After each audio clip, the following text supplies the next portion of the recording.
So I decided that a change of scenery would be nice for my August wrap-up and looking forward into September.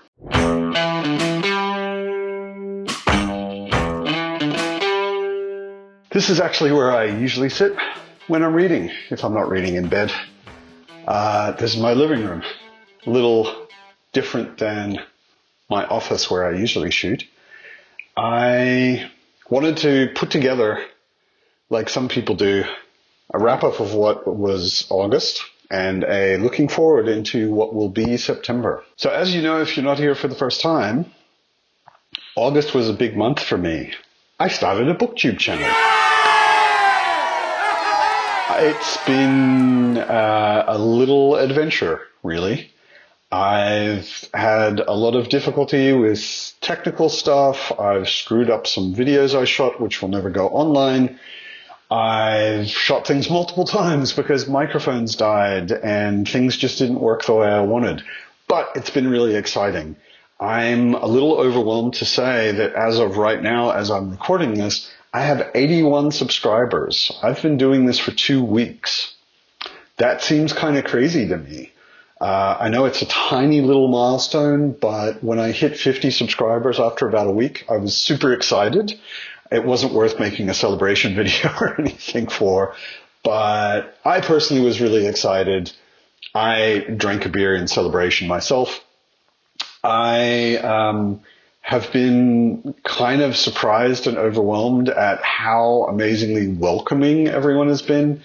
Other booktubers, but also subscribers. Everyone's been extremely nice, extremely welcoming and encouraging, and I appreciate it. If you're a subscriber, thank you. If you're not a subscriber, why the hell not? Good question, yeah? So what else have I learned? I've learned that I say a lot.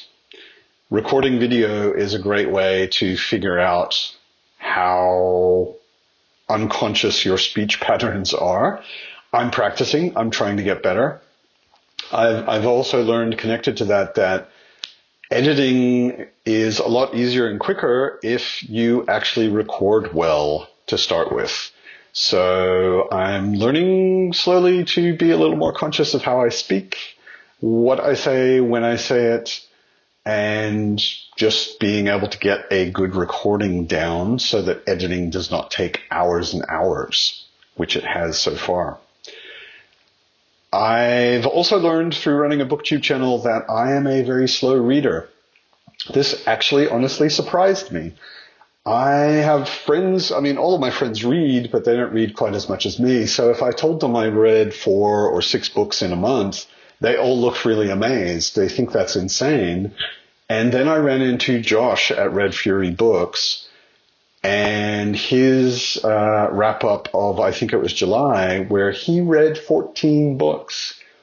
I am never going to read 14 books in a month.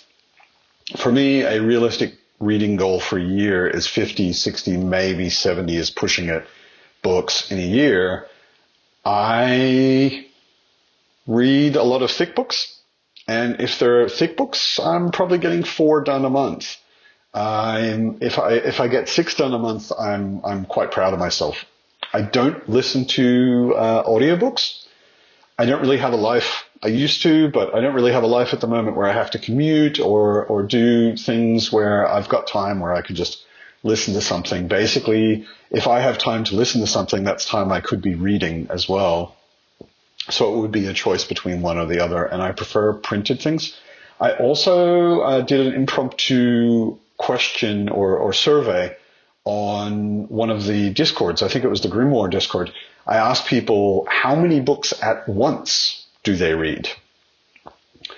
And I was surprised that I am definitely in the minority. I start a book. When I finish that book, I usually take a short break, a day or two, to think about it, and then I start another book. I don't think I could keep multiple books at once all clear in my head. It just doesn't really work that way for me. So I'm a one-at-a-time reader, and almost everybody I asked was a 3 or 4 or 6 or more at-a-time reader with a mix of printed books and audiobooks, and that just doesn't work for me. Maybe that's part of the reason that I'm a slow reader. for a booktuber. So yeah, at most, I think 3 or 4 reviews might be coming out in a month, but unlikely it'll be more than that. I also realized that audio is hard, which is why I'm wearing these headphones. It's the only portable, convenient microphone that I have at the moment. I tried recording this whole thing with another microphone, and it just died on me. And I didn't realize it until I'd recorded a whole bunch of stuff. So right now I'm using these. I'm looking for another solution so that I can do my office books in the background shots, but I can also do something like this or out moving around kind of recording, and we'll see how that goes. So what did I read in August?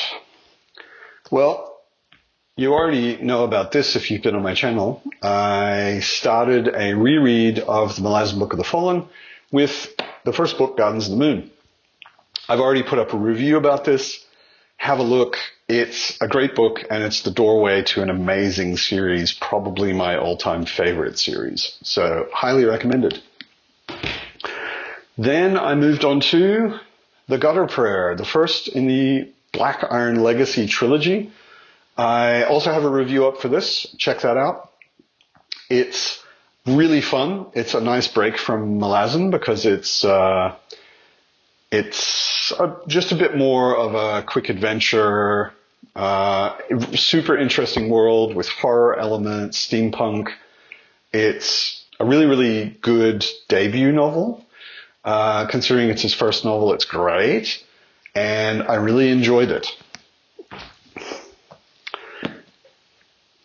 Malazan, This Is the Plan, Malazan, Something Else, Malazan, Something Else. So, Dead House Gates, second book in the Malazan Book of the Fallen. This wrecked me emotionally in the best of ways. It's super engaging, particular characters in it, and what happens to them is very exciting to watch. It's very tragic to watch.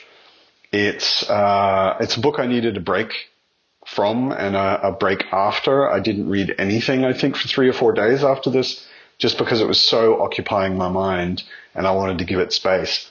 Great book. Back to the Black Iron Legacy. So the second book, The Shadow Saint. This starts a lot slower because what Gareth is doing in this one compared to the first one, The Gutter Prayer, takes place in a city. Everything in the entire book except one chapter is in this city. It's very claustrophobic. It's very focused. This one broadens out into the world that the city is in, and you get to know other kingdoms and their gods and that kind of thing. It introduces quite a few new characters. So, of course, it's a bit slower. Until I got about to the middle of this, it was kind of slow, and therefore I was also reading kind of slow. I wasn't super gripped and involved like I was with The Gutter Prayer. I read The Gutter Prayer in a weekend. This one took a lot longer, but about in the middle, it started to pick up and get into that sort of roller coaster kind of speed and pace, which I'd become used to in The Gutter Prayer. Definitely recommended, just a bit slower than the first one. And right now, I'm on Memories of Ice. Memories of Ice is the third Malazan book. I am almost done. I should be done in the next day or two. It's also massively gripping. There is so much that happens in this book, and so much of it is so epic. Again, emotional. It's kind of tragic in lots of ways, especially one of my favorite characters has a very hard time in this book. But excellent, and I'm really enjoying it. Looking forward to finishing it and moving on. What else happened in August? Well, for me, it was, other than starting a booktube channel, it was a pretty big month. I quit my job. I was working freelance for some really, really nice people, but it was 100% remote. The client was split between Sweden and Australia, so I never saw people. And it was very difficult to collaborate with people, to talk with people. I was having a really hard time enjoying it, to be honest. I think it was becoming not so good for my mental health. So I decided I would stop it. Do not worry about me starving. I am interviewing for a new job. I may be starting it in October if everything goes well. And it looks like it'll be a really good job for me. So I'm excited about that. A little sorry that I had to quit, but it was a relief after I did. It was definitely the right decision. And this happened this month. If you don't recognize this because you haven't watched it, this is a short clip from the Sandman, the Netflix series. Back in the day, in the late 90s, when I was in university, this was coming out in individual issues, like not graphic novel, not big bound omnibus, but the individual issues, and I was buying every one of them and reading them. It was so much a thing for me and my friends back then that one of my friends, she always wore black. She dyed her hair black. She did weird eye makeup, and she wore an ankh around her neck all the time. We were young. I was not dressing like Dream of the Endless, don't worry. But it was such a big deal back then, and since then I've bought different editions of it and reread them, and it's basically, for me, it's kind of the modern mythology that has accompanied me throughout my entire life. And I was super excited to see someone was doing an adaptation of it. I was also, of course, super nervous because adaptations can be garbage. And I'm super happy to say Sandman is not garbage. Watch it on Netflix if you haven't already. It's awesome. So what else happened? This also happened. You probably know what this is. I was, like everybody else, I was a bit once burned, twice shy on House of the Dragon. The flaming garbage pile that was the last couple of seasons of Game of Thrones made it hard to get excited about this before it came out. Then I saw the first episode and I thought, okay, they've actually done a good job. And then I saw the second episode and I was like, yeah, okay, this is definitely something to watch. This is pretty awesome. So I got inspired enough that I contacted some friends in Westeros and had them send me an actual dragon's egg. You'll see this in the background of my upcoming videos, no doubt. I'm really surprised that you can get a real dragon's egg from Westeros on eBay for only 30 euros. Who knew? So, looking ahead into September, what am I going to be reading? Well, I need to finish the Black Iron Legacy trilogy, The Broken Gods, the third book. I'm really looking forward to this. It's no doubt going to be an extremely epic conclusion to the trilogy. Then, of course, you know the plan. It's back to Malazan. House of Chains, fourth book.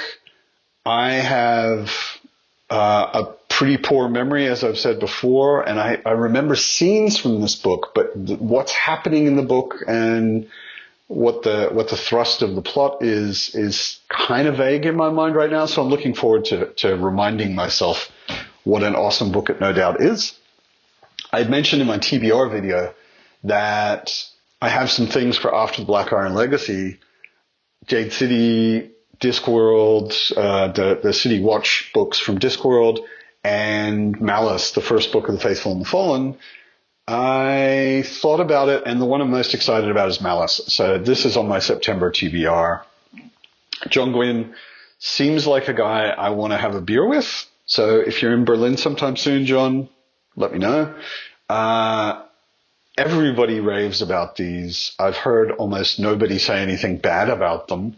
So I'm super looking forward to getting into the world of the Faithful and the Fallen with Malice in September. And then, of course, it's back to Malazan. Midnight Tides, fifth book. It's a little controversial. I remember the first time I read this, I got about a quarter of the way in and I put it down for a month or two. Stephen Erickson jumps pretty much with every book. It jumps to a totally different place, a new continent. It jumps to quite different characters. But the jump is most extreme here. It goes to another totally new continent with a race that we've never seen before, with characters we've never heard of before. The characters we know start appearing later in the book. But this was a hard transition. I expect it on a reread to be a much easier transition because I know it's coming and I know something about all of these characters. But in the end, even on the first read, this was one of my favorite books in the series. So I'm really excited to get into this. And then there was a conversation. Philip Chase had Murphy Napier on his channel, and they ended up talking about manga. So she's a big manga head, and he is a professor of English literature and knows a lot of the old Viking sagas, Norse sagas, the Eddas, all of that sort of stuff. So it was interesting to hear the two of them talk about Vinland Saga. Honestly, I've been into comics as long as I could read, and I still am. And manga have never really appealed to me. I love anime, some of it. Akira is an amazing movie, but manga, the visuals in it, because I'm so visual, I'm a designer, I studied painting, and I love comics, but mostly Western comics. Manga always seemed a bit overdone to me. There's so much going on in each picture, and it seems overly dramatic, and the big eyes and the insane facial expressions and everything. It always seemed a little too much for me. So it never really appealed to me. But after hearing their conversation and chatting a little bit with Philip, I decided to at least give Vinland Saga a go. So I bought it. Manga, comics in general, much faster to read than novels. So I may actually get this finished in September, despite the 4 chunky boys that I've got on my TBR. But I'm adding this to the TBR for September. So we'll see what I think. And somewhere in there, my TBR will be completely interrupted when Fairy Tale by Stephen King comes out, where I am, I won't be able to get it until the 21st of September, it looks like. I've got it on pre-order. It'll come maybe on the 22nd.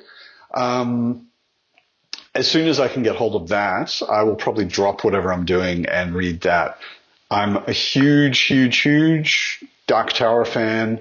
So Stephen King doing more fantasy, yes please. And I'll probably just interrupt whatever's going on in the TBR and then read Fairy Tale when it comes out. Quite excited.